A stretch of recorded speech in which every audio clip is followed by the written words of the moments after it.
said simplify. All right. So I feel like it might be new from what we've seen this weekend, but could also be old in terms.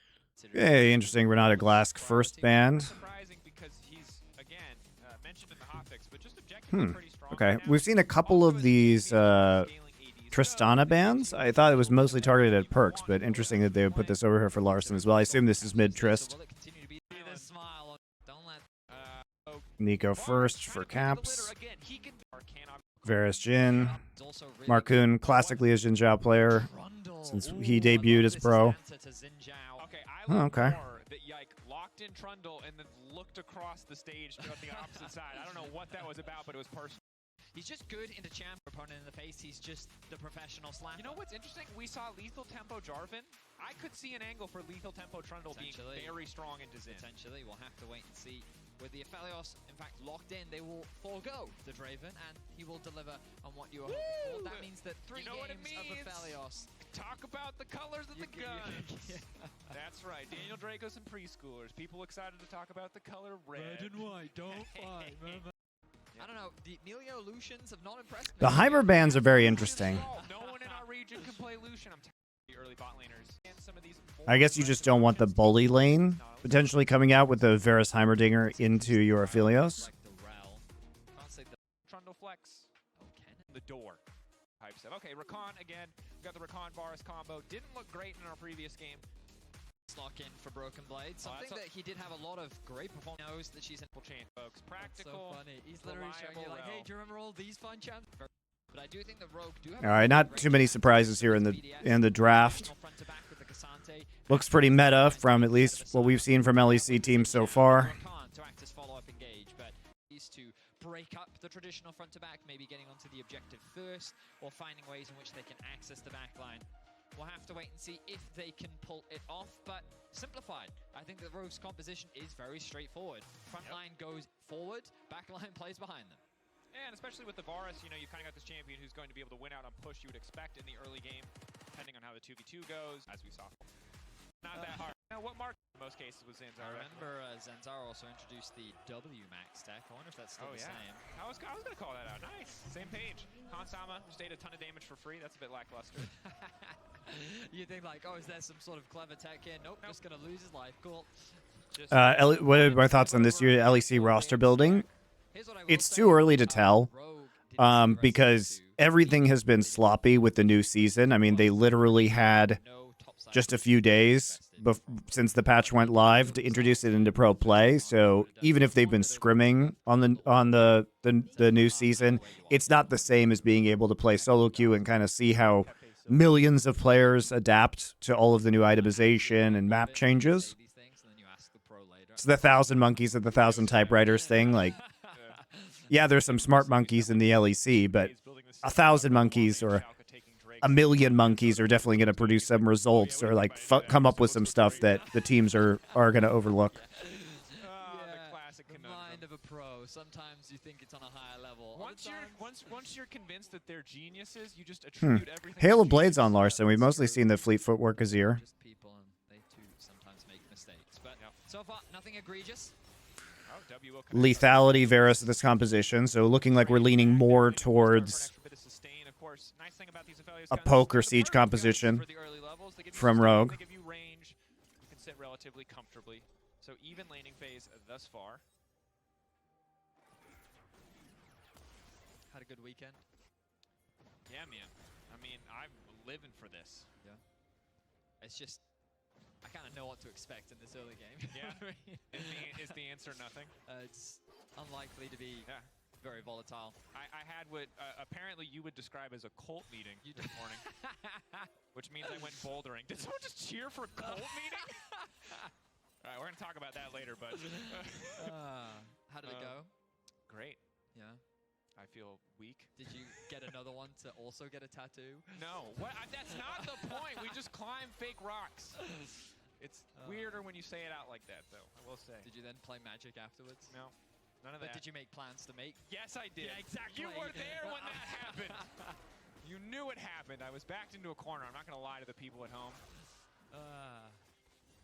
So, to update people, what happened is Yike has Prow in bot lane. So he knows that he wins trades 1v1 against Marcoon. So he said, you know what, I'll use my Prow and I'll invade on the bot side. Fortunately for Marcoon, he didn't lose too much off the back of it, so it's not the end of the world. Yike's going to walk in here.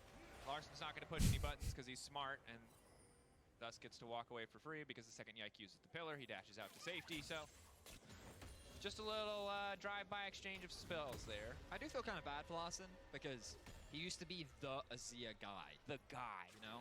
But now everyone just plays Azir all the time. And it's just kind of like less of a cool thing anymore. Instant engage now coming out. What is Zolis doing? What? Azir guy. The guy, you know? But now everyone just plays Azir all the time. And it's just kind of like less of a Oh my, he gets totally baited. guy, you know? But now everyone just plays Azir all the time. He thinks they've recalled, so he's going in. Wow, that is a... Instant engage now coming out. That's annoying. Bait and switch. What I assume happened there is that Hansama and Mickey faked a base, and then Zoelis and Comp decided to push up, and we're caught in a classic trap, a classic ruse from the bot lane. It's going to force Zoelis back. It's going to force Comp off the wave as well. Well-timed follow-up means that Comp is going to have to back off here, maybe lose a little bit of XP. But not going to hurt too much as he's able to stay in the area. Just frustrating for the back timings there. But we look at Zoelis on the minimap, and you can see he's making his way towards mid. Keep my eye on Yike as well. He wants to try and contest those Raptors respawns. But I don't know if he's going to have assistance. Broken Blade looking for a fight. Walking in, looking for the stun. Just barely able to get the edge on there. That's a kill. Rasp proc. Oh! Okay. Great patience being shown there from Jigenda. I'm sure Broken Blade really expected the flash. Jigenda not going to give him that satisfaction. Certainly not. And you heard it highlighted very well by Jamon on the cast earlier. A lot of these early lane phases are a bit more difficult for Cassante now because of the changes to Sheen. Normally in a lot of these matchups, because you're pursuing Iceborne Gauntlet, you get an early Sheen for 700 gold on your back. Instead, now you get double Ruby Crystal, which, you know, while nice for an extended laning phase, not as good for some of these short trades. Well, it's great that you mentioned that too, because I was actually having a conversation with Finn this morning about this matchup specifically, and he was telling me about how you go for the Magic Resist Sunfire into Frozen Hearts, and it's very cheap. But basically, once you get that itemization, Jax can't do anything. And Nice to you stream. I hope the birth went smoothly. It did go smoothly. Everybody's healthy. Yes, that's true. However, the baby is now home, and so I am very tired because now I don't sleep anymore. So, looking forward to not sleeping for minimum 3 months. Always a fun one. 2,200 gold. Yeah, it's now actually recommended as like a support item. Frozen Heart is incredibly. This is the last time I do this shit, though. I'll tell you that. Relies on attack speed, and so much of Jax's damage profile is things like the passive on his ultimate. You know, where you're getting those extra hits in. So I'm very tired today, and I will continue to be very tired for hopefully 3 months. In the mid lane, clean setup and play from the side of Rogue. Yeah, very well done from Rogue. Finding a first kill onto Caps. Caps' dad has to show a nod of... In the mid lane. Is Caps' dad clapping for his son's demise? Forward, pushback is going to catch Caps, but Mickey is there to punish, which Caps is real. Well, it looks like they found the right answer, and they will find first blood. In the mid lane, clean setup and play from the side of Rogue. Yeah, very well done from Rogue. Finding a first kill onto Caps. Caps' dad has to show a nod of respect towards Rogue, securing that first blood. A bit of proactivity, as they will secure themselves a very early gold lead. Balance out. When my daughter was born, my wife and I slept in shifts. Yeah. Yeah. Luckily, my mother-in-law loves babies, and in Korea lives one apartment building over. So when my first kid was born, she would sometimes sleep over at our house in LA and let my wife and I sleep, which was very nice of her. So I'm hoping that happens again. Exact same play from Niski on day one, and I have a feeling that we're going to see it a lot more because that wall is so thick right there that if Azir gets set up on you, it's so easy for him to push you back at that point in the lane. For sure. Very well played by them. We see Marcoon hovering the bot side of the map. Looks like that he's not going to go for anything too crazy. That plant will give an indication to G2 as to roughly where he is. They're going to play more defensively for the time being. Yike might head bot lane. Hansama dangerously close to level 6. Would be able to try to set up with the purple ultimate. Ooh, set on the bot side. Flash out to safety, avoiding the knockup. Zolis not scared, is able to trade summoners. Ignite for the flash there. I mean, that's definitely a worthwhile trade. Felios not having flash. Field day for the Xin Zhao. We know how much damage the champion can do. Marcoon already looking, but Yike is here to cover. Spotting the Xin. They're not going to try to go for the follow-up here. Comp a few creeps away from 6. They could look to engage. Hansama has cleanse still, however, so the follow-up would be hard.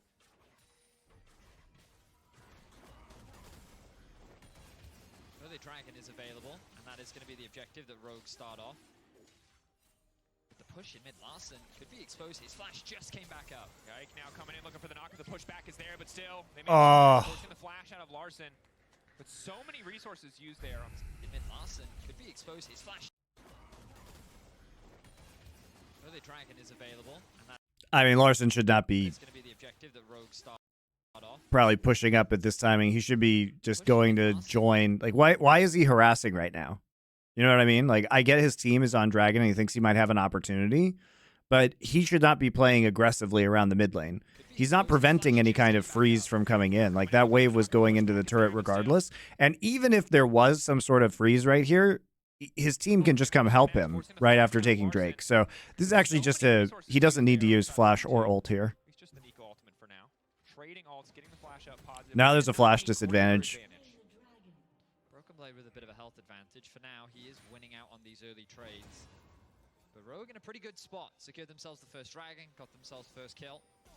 G2 looking to play this relatively, so Mickey gonna walk up, steal the Just a little bit cocky. I mean, it's kind of a good play by Yike to sneak into this brush while they're taking drag and try and make a play, but realistically, it's just a little bit overly aggressive play from Larson. Cool and disrespectful if you throw up the U, knowing that they can't fist bump you back. Yeah, I feel like the most likely use case for me is jump in with someone else on my team, feed horrendously, and then as the rest of our team lose the consumer fight, you throw up the fist. Because if we go down, at least we go down together. You know, that's my attitude. I respect it, yeah. I'll follow the call, even if the call is bad. We've got to get pros using that more. I think that has a lot of funny use cases. Yeah. The Braum Kek W was a great, great advancement in the meme meta for emotes in game. The Ram is okay. Hands down the most goated emote ever because it is so unreal disrespectful. Some Zed tries to style on you, you sidestep a Q, you hit him with the okay. My favorite one is the top laners in my solo queue games that run the little camp emoji. And so every time the jungler comes back, you hit him with a little guy making the s'more. Yeah, exactly, yeah. That's a good one. I like that. Well, sadly, solo queue is the only place. What are your thoughts on the changes the LCS analyst desk proposed in the Mark Z video? It is factually true across esports that analyst desks are the viewership killer. Every time the desk pops up, you lose viewership. What you are trying to do is lose as few viewers as possible. So I think it is a good idea. Obviously, a lot of it's going to depend on execution of how they pre-record content, but I do think it's a good idea to not bleed viewership.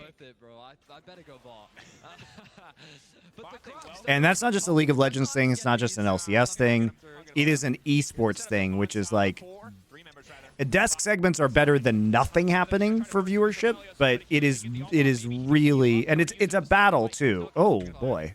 Here's the setup though, Hansama, 3 members rather, on the bot side. Hansama, they're just going to try to burst through the Sophelios, a little bit of healing if he can get the ult off. Maybe he can heal up. He already used it at the start of the fight. Caps now looking for the fallout. Marcoon going down. The dive completely fumbled. Ulti going to come out to try to save the day. Comp now also flashing out to safety. Zoas waiting as long as he can to use some of these abilities. That is a very hard dive to make. Shortly, but instead is going in. Oh, wow. That is insane confidence from a rookie. Knew exactly what he could get done there. Mickey Knott is going to be in trouble. The dive was disastrous. The follow-up was... What a weird series of events. But the Grubs, don't you want to come top for the Grubs? No, I can get these while I'm passing through. It's fine. Here's the setup, though. Hansama, 3 members, rather, on the bot. I mean, he comes in, gets the knock-up. Hansama ults, right? Marcoon is already ulted, but he has turret aggro. There's a knock-up from Xin Zhao Q.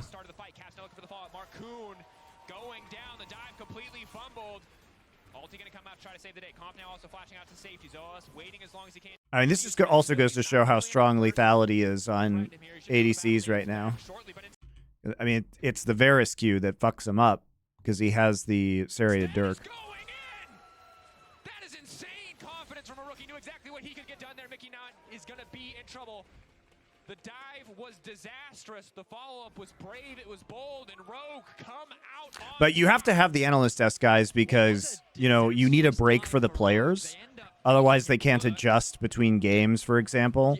Or you need to, like, swap teams on the stage or whatever. So the breaks are necessary. It really is just a battle to lose as few viewers as possible. I think it's a good idea. It's not that I don't think Mark Z has good ideas, guys. I think he actually will have very many good ideas that can be used in regions that are not LCS. He can't fix the ideas that he has are good at polishing an existing successful product.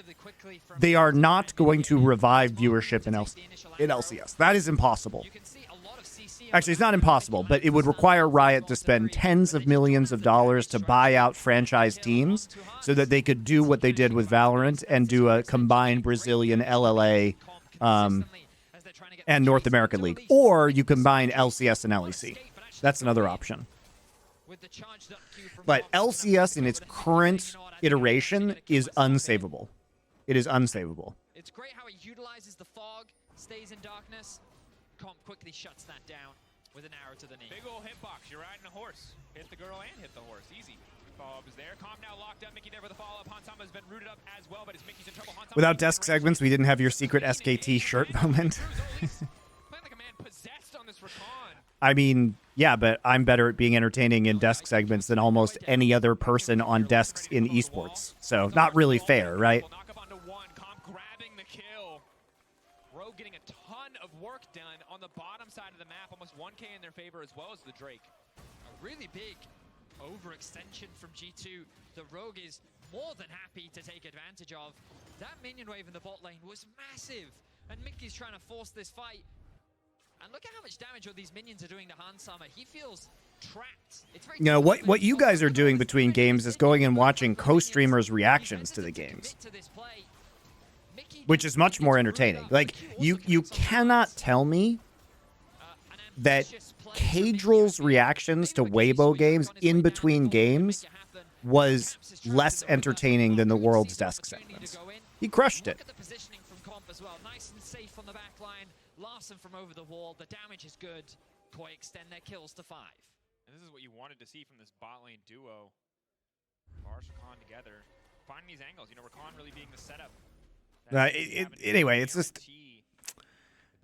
you know, Riot fucked it all up. They fucked it all up. Extra movement speed in the fight can be pretty big. Mickey looking for the angle onto Larson. Larson with a quick and incredibly casual pushback. Says, nah, mate. Maybe next time. Take your steed over yonder.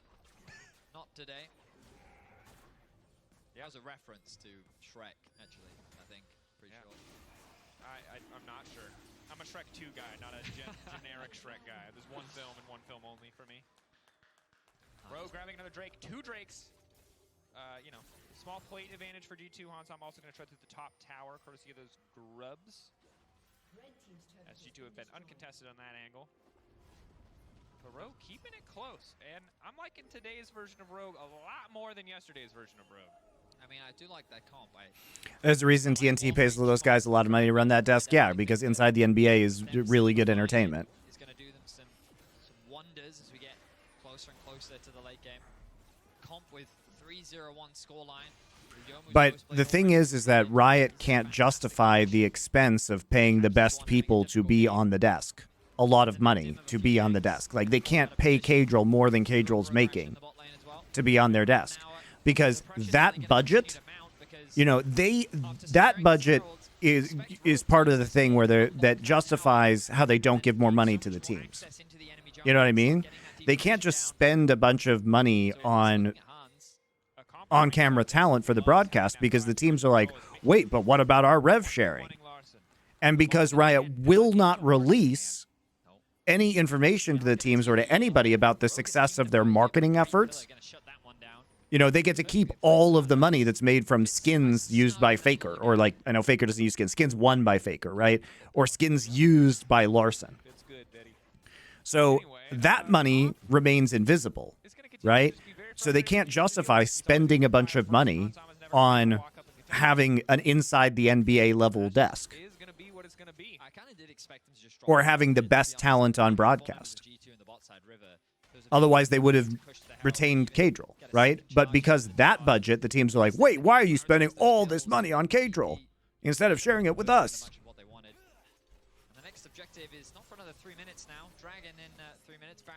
So that's the fundamental quandary, is that Riot does not want to release the actual information about monetization of esports. So we're going to enter what is a pretty slow next 2 minutes. And the teams will get mad because I assume any additional spending on the broadcast cuts into their revenue share. G2 don't have the strongest wave clear without caps. But outside of that, there's not really a lot of options for these teams to really threaten any objective. Yeah, and Caps, as you mentioned before, struggling a little bit. Has the protobelt competed, but a significantly cheaper item than the Nashor Tooth. The additional blasting wand as well. Hopefully he can have a bigger impact in these fights. Hasn't really been able to find the multi-man ultimates, either getting pushed away by Larsen's ult or having people flash out or dash out as well. So seen a lot of great Nico performances this weekend. Notably a lot from Jackie's. See if Caps can match that and have some of these. I always assume the time between games is because of switching the setups for the next players. Yeah, but here's the thing. Is that, you know, the players all have to do checks on their settings, checks on their PCs, warm up, like on-stage warm-up.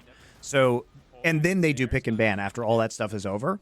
So what they're doing is they're doing pick and ban in advance so that while the replay of the pick and ban is going on, the players are doing their settings checks and warm-ups.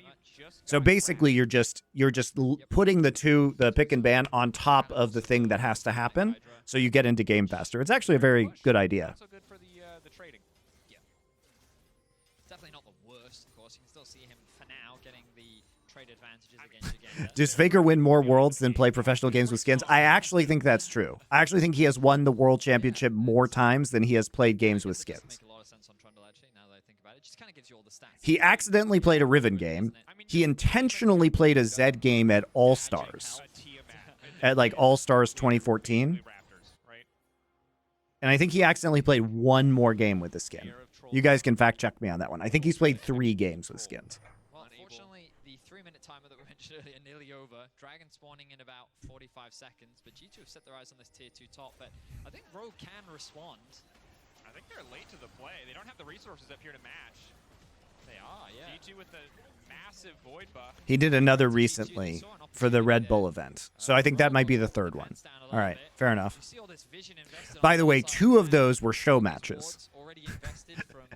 As far as I know, he's only played 1 game in a real game of League of Legends, like a competitive game. We'll just take a tier 2 top. So nice advantage game for G2 there. Yeah, Mickey X just posturing on the side to stop Rogue from walking forward and hitting the tower, giving Hansama enough time to walk up and clear the wave.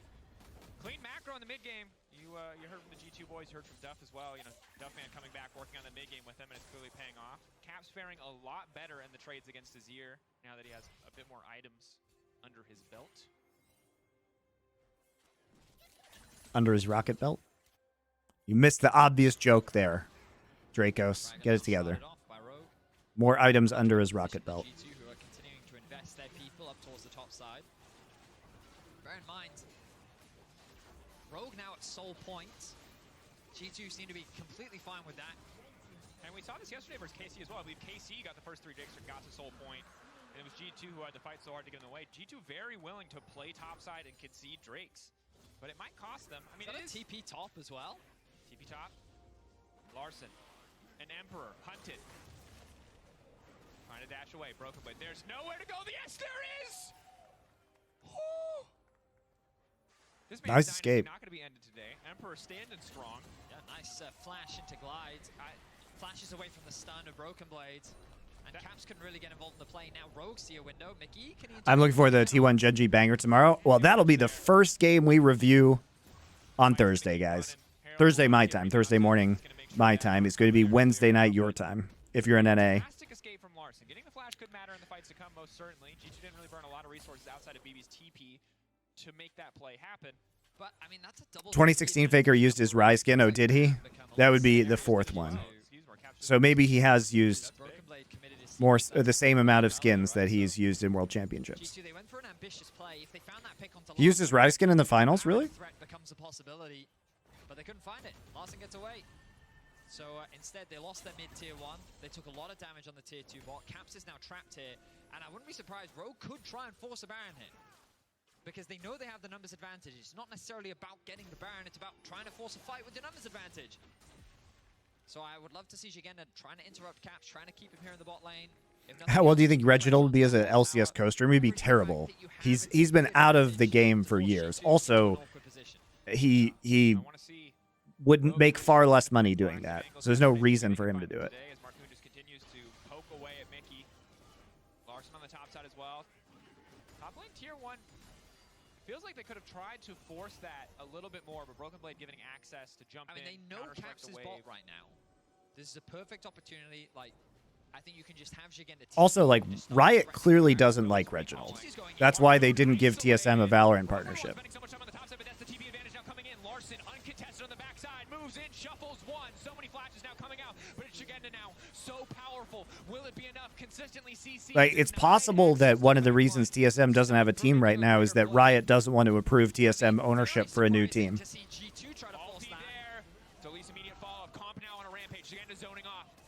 You know, they didn't want them in Valorant, so if they don't like them, why would they approve them getting a team in another region? No jungler standing for G2, and the way they're posturing looks like they just want to concede this one. I mean, G2 made it easy for Rogue. They has so consistent. Yeah, let's take a look at this play. This is a perfect opportunity. Like, I think you can just have Jigenda TP and just start threatening the Baron. So at least recalling. G2's going in. Marcoon isolate. I mean, you can't engage on a Jhin like that because he just ults, right? But that's the TP advantage now coming in. Larson uncontested on the backside, moves in, shuffles one. So many flashes now coming out, but it's Jigenda now. So powerful. Will it be enough? Consistently CC denied. But that's the TP advantage now coming in. I mean, Caps isn't even there. He doesn't have TP up. Like, why are you blast coning in? First off, like, what the fuck? I mean, they know Caps is bot right now. Is this blast cone triggered by one of the Rogue members? Nope.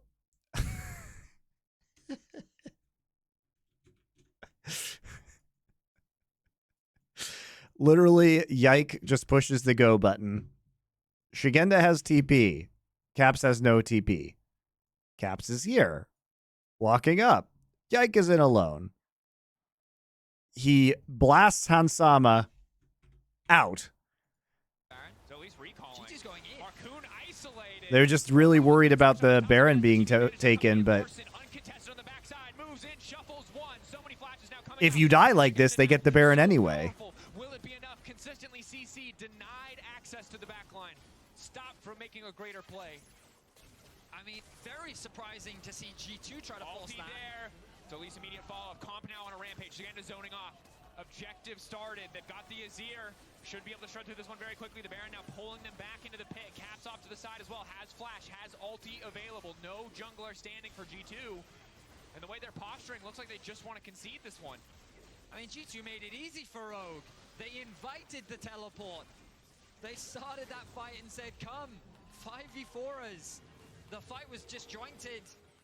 And Rogue was very quick to tear G2 apart. You'll see the engage come through from G2 here. They think they've caught Marcoon isolated, but look at the positioning of Larson. A great ultimate from Marcoon. Splits up the G2 team. Hansama is trapped behind the wall with the TP coming in. He can't get involved. Yike then in a 1v4 loses life, and only now does Caps arrive, but it's too little too late. Then Mickey, he knows he's on top of awards. He's going to get punished with another great engage coming in. Mickey's died a couple times really weirdly while clearing out wards this week. An easy Baron pickup for Rogue. And Rogue did great. Rogue's one fan. G2 not pleased. Shout out to that Rogue guy. Big claps. Look, man, Rogue played that fight fantastically. I think they played their ranges super well. If you watch Hansama in that fight, he autoed, I think, 2 times, and both times were on an ulting Zin's out. So he did no damage. Yep. Just leveraging the tanky frontline that they have with Marcoon when his ult is available, and Jigenda to just ensure that Aphelios couldn't join the fight, punishing G2 for being so split. And Rogue right now taking over the game. It's 59 seconds and counting. The crazy thing is, the goal difference isn't that big. No. Very close game in terms of gold, which means the fights, I mean, 3K is, you know, decent with 3 Drakes as well. Now that towers are starting to fall more and more, it's going to balloon even further for Rogue. Well, and certainly Sieging bot, love this play from Rogue. Here we go. Full confidence. Caps TPing in, but he's TPing onto a ward. They know that Caps is coming. They know the flank is there. It doesn't mean they can get out safely. They don't really have room to force Nice use of the Azir turret there to cover for the potential flank. Caps is now in a very awkward spot. I don't know how you get out of this one, Caps. I don't know how you get out of this one either. Sidestep, wind becomes lightning, dash in, he dies before he can do anything, trying to force an ult out. Good read. Okie dokie. Safely. They don't really have room to force. Nice use of the Azir turret there to cover for the potential flank. Caps is now in a very awkward spot. I don't know how you get out of this one, Caps. I don't know how you get out of this one either. Sidestep, wind becomes lightning, dash in, he dies on the first few days. But showing up. Do I like the item changes? I mean, they need to be tweaks, but the itemization, I think, feels... It's interesting. I think it's too early to say. Like, there's just too many new items to know how exactly everything is going to settle. Winning your first 2 games and immediately losing to a team. They come in with... All right. But I have to call it Zolius. I mean, this guy's been everywhere that he needs to be. Fantastic plays, good punishes. Broken Blade now the one in trouble. Counter-Strike comes out. Gonna get a bit of damage now, trying to punish and get a little bit more damage on a comp. Not nearly enough to finish the job, however. And another tower likely to go in favor of Rogue, trying to get as much out of this Baron as possible. It will fade off, but might not matter, as it will secure them another advantage. That's going to extend the gold lead to 4K now. And while the job's not done, those ulti cooldowns incredibly low. And to recon with Cloud Drake is a terrifying prospect. Trundle also has not really been able to do much as of yet. Caps trying to clear mid-wave. But again, if there's no way for your Jax to kill the Cassante, there is absolutely no way your Nico is going to kill the Cassante. I like this confidence from Rogue. They're not slowing down. They pushed the towers in bot lane. They've transitioned their pressure to top. Secured another 2 towers. And now they're in a very healthy spot. Now you just have to wait for the next Baron to spawn. And this will be the decider. Because Rogue, this is their game to lose now. The worst thing they could do is lose a Baron. All right. And the thing is right now, for me right now, if they can close this out cleanly. Freak did a really good job. He's on the balance team. He's not on the game design team. So he tweaks what the designers do, I think. I'm sure they have conversations with him, but he's not responsible for a lot of these changes.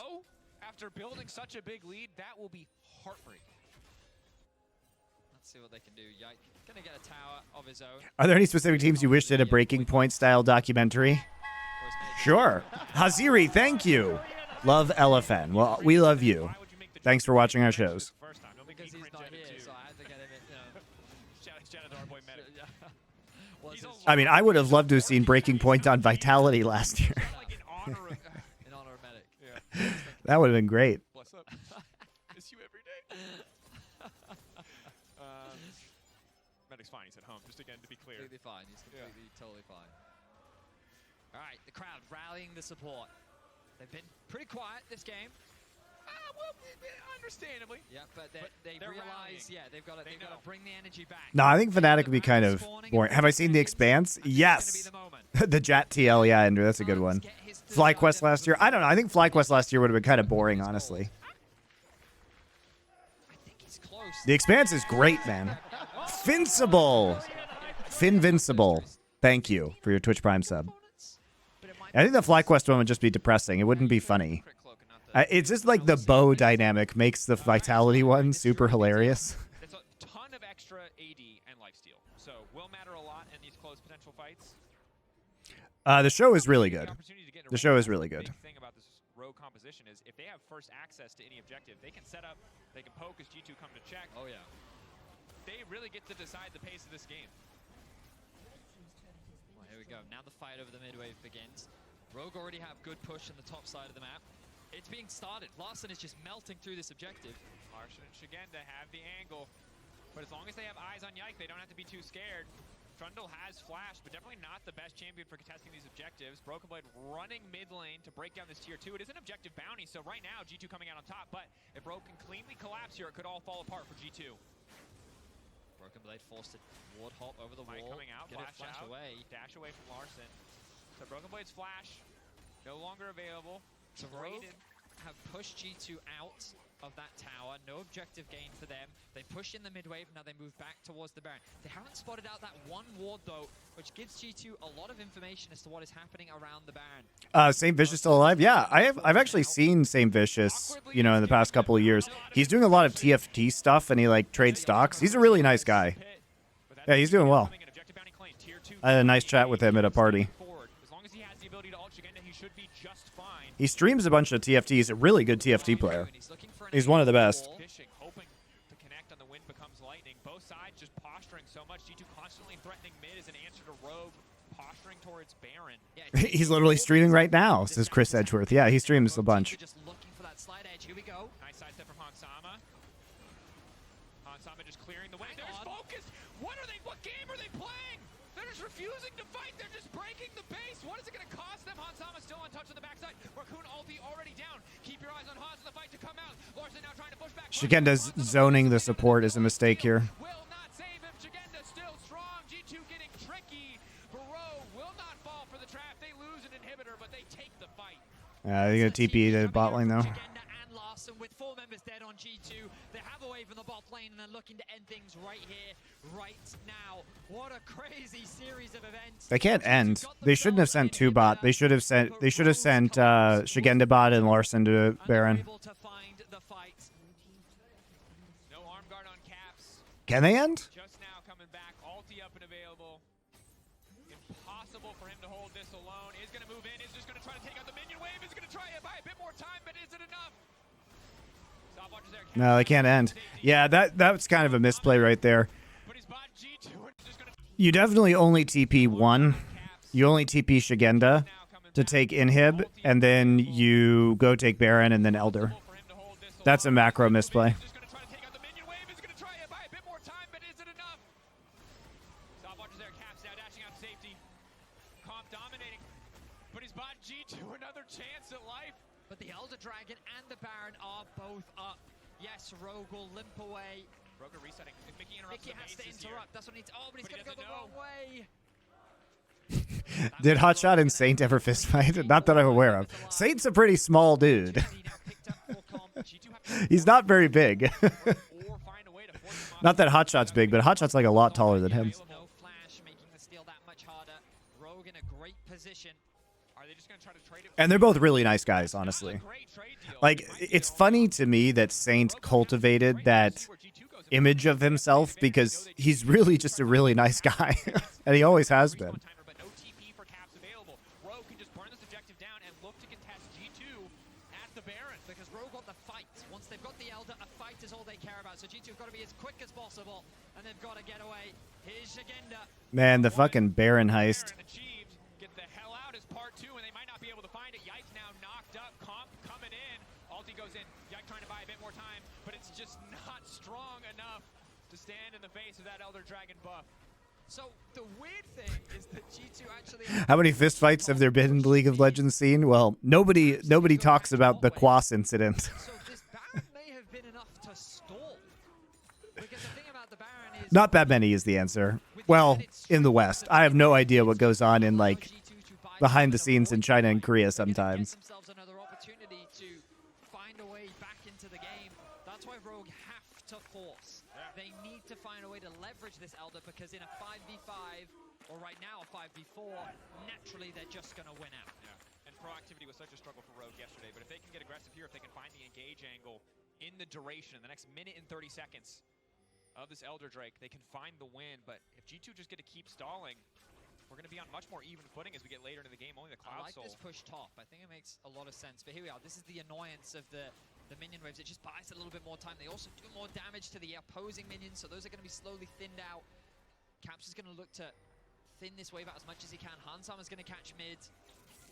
When did the Quas incident happen? In Team Liquid? Yes, in Team Liquid. Importantly, Larson has Seekers, the new stopwatch passive, so can try to be a playmaker in the fight to come. G2 just clearing the waves as best as they can, trying to stop minions from getting to their tower. Rogue doing the right thing, playing with nothing but 51 confidence. seconds. They know they're stronger.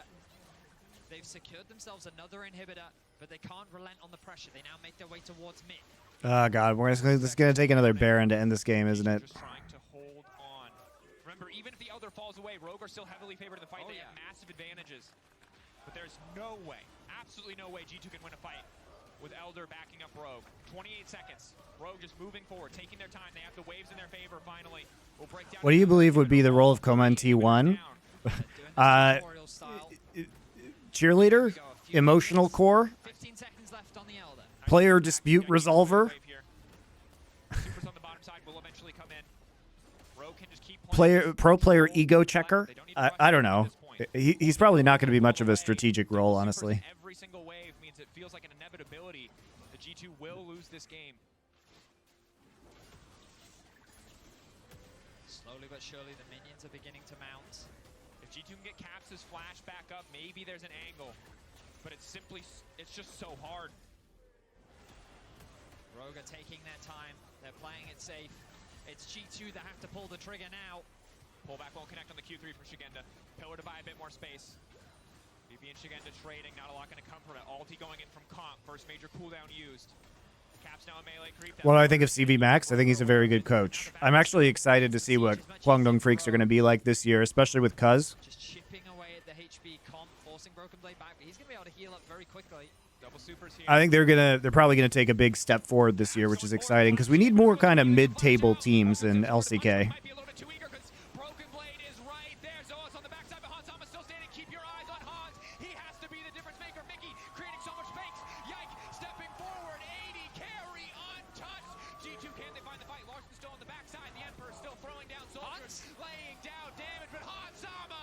Nice stun from Broken Blade. Almost got Larson. The minions might just end the game. G2 barely holding on, barely taking the Larson has TP. He's going to go back to base and rejoin the fray. Comp using his range just has to play away from Hans. The ultimate lands. A good ult. There's too much lifesteal on Hans Sama between the BT and Sephiroth. It's hard to deal with. Might not be. So much damage.